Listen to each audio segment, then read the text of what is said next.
Kita langsung ke Pak Albert, kami ingin lebih jelas sebenarnya. Pasal 347 ayat 1 tersebut penghinaan terhadap lembaga negara. Ini spesifik ke institusinya, ke lembaga negaranya atau menyasar ke individu, pucuk pimpinannya?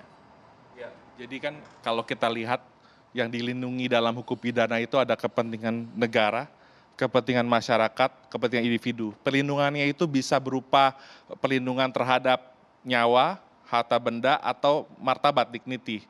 Nah, kalau misalkan bicara tentang pasal 349 ini atau 347 tadi, ketukar substansi sama.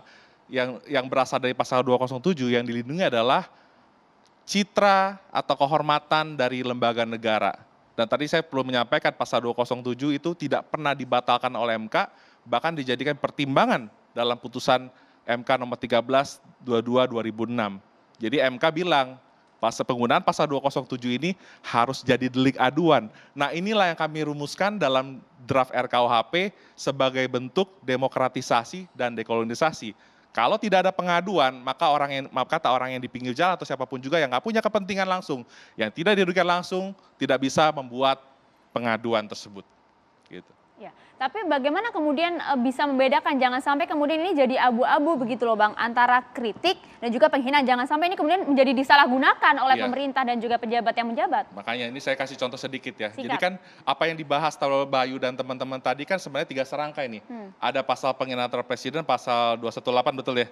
Terus penghinaan terhadap pemerintah yang mengakibatkan kerusuhan, pasal 240, dan 349 ini penghinaan terhadap lembaga kekuasaan umum. Sebenarnya konteksnya ini kan sama.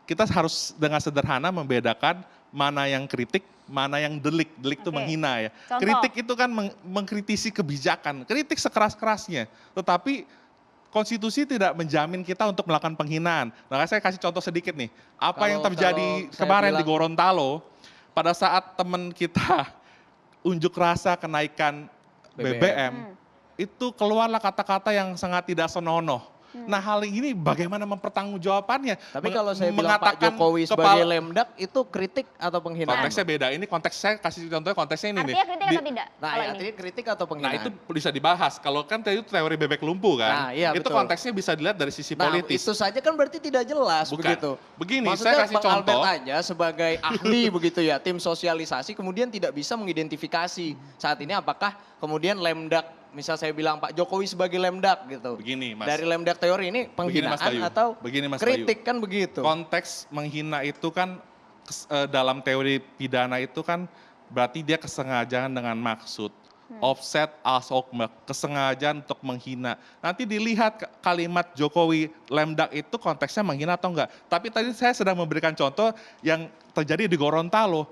Ngatain presiden dengan kata-kata senonoh yang ekivalen dengan alat kelamin pria.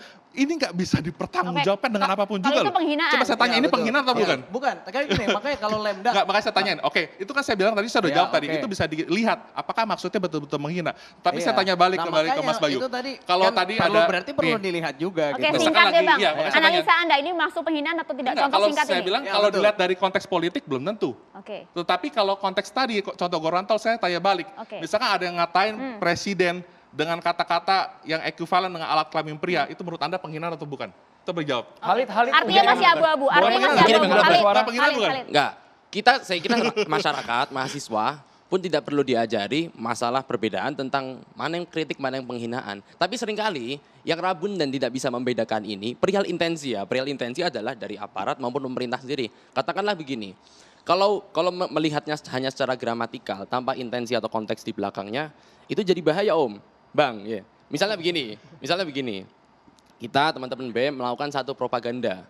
Hubungan kita dengan presiden itu kan cek, control and balance.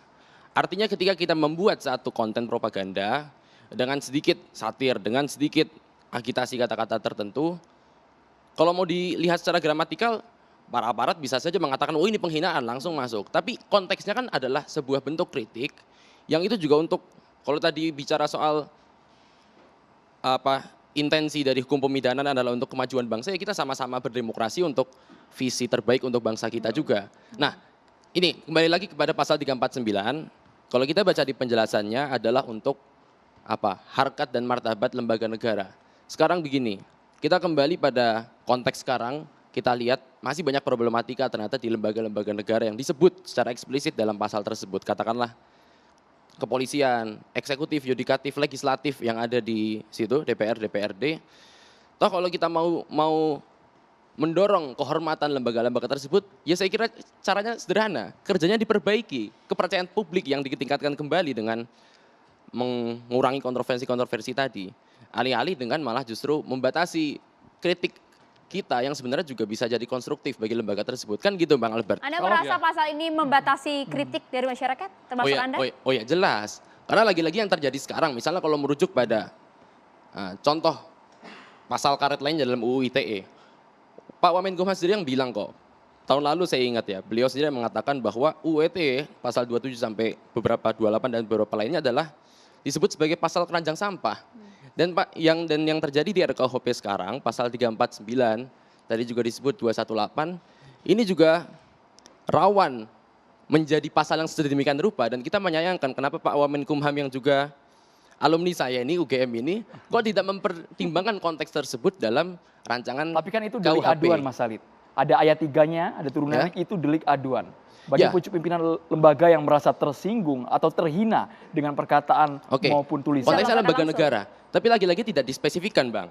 Sebaca saya ya, aduan ini tidak spesifik apakah harus pimpinannya atau siapa. Bisa jadi kepolisian misalnya. Ada banyak anggota kepolisian kemudian kita mengkritik dengan cara yang mungkin secara gramatikal bisa diperdebatkan. Tapi akhirnya itu diadukan oleh individu-individu yang ada dalam institusi itu sendiri dan kita membayangkan apakah ini ekstrimnya ya. Apakah nanti seseorang yang bukan siapa-siapa dalam institusi Iya, iya. tersebut sah-sah aja mengadukan kami yang mengkritik atas dasar penghinaan tersebut.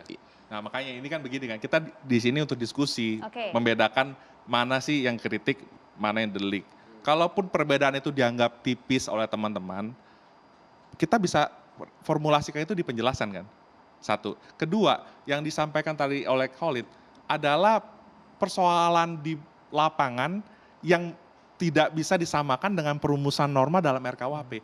Jadi di RKUHP ini kita sedang merumuskan norma, ketentuan yang bisa melindungi kehormatan dari suatu lembaga, citra dari suatu lembaga. Nah kalau suatu lembaga negara tidak dihormati lagi, bisa dikata-katain dengan kata-kata yang tidak senonoh tadi, itu sama aja negara ini nggak ada artinya sama sekali. Nah oleh karena itu gini, jadi kalau misalkan ada nih masukan tentang siapa yang berwenang untuk mengadukan ya, misalkan konteksnya DPR adalah misalnya ketua DPR, itu bagi saya nggak masalah karena dari teori pun itu merupakan pengurusnya kan, secara ex officio dia bisa bertindak untuk dan atas nama lembaga tersebut. Jadi itu bukan isu menurut saya. Tapi yang harus bisa dibedakan adalah tadi kan, contoh Lemdak dan kasus yang terjadi di Gorontalo itu jelas banget, gampang membedakan mana yang kritik, mana yang delik. Jadi semudah itu sih, as simple as that, membedakan kritik dan delik gitu loh. Ini Tapi UI dan gini. UGM tahan dulu sebelum